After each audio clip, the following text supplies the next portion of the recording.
India versus Bangladesh first test match first day. Toss గెలిచిన Bangladesh bowling ఎంచుకుంది. Batting వచ్చిన India వరుసగా వికెట్ పడిపోయింది. రోహిత్ శర్మ ఆడు, గిల్ 0, కోహ్లీ ఆడు, ఇంకా జైస్వాల్ ఆప్షన్స్కు రాణించాడు. పంటుకారు 39 రన్స్కు రాణించాడు. కేవరాల్ ఆడు. ఇండియా బ్యాటింగ్ మొత్తం కుప్పకూలిపోయింది. అప్పుడు వచ్చిన అశ్విన్ సెంచరీతో అలవి కొట్టాడు.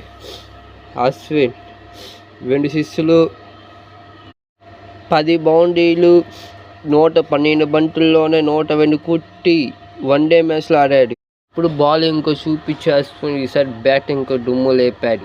జడేజా కదా, రవీంద్ర జడేజా టీం కష్టాలు ఉన్నప్పుడు ఆడుకునే అశ్విన్ కలిపి జడేజా 2 సిక్స్లు, 10 బౌండరీలకు 86 రన్స్ కొట్టారు. ఈరోజు సెంచరీ కొట్టే అవకాశం. రోహిత్ శర్మ, విరాట్ కోహ్లీ, రాహుల్, శుభ్మన్ గిల్ ఎవరు రాణించలేకపోయినా జడేజా, అశ్విన్ రాణించినందుకు మెచ్చుకోవాలి. ఈ కష్టమైన పిచ్లో కరాలు ఈజీగా ఇప్పుడు రోహిత్ శర్మ కొట్టాలి, విరాట్ కోహ్లీ కొట్టాలి, శుభ్మన్ గిల్ కొట్టాలి. అశ్విన్, జడేజా పాలన ఉండడం ఇండియా టీం మంచిది.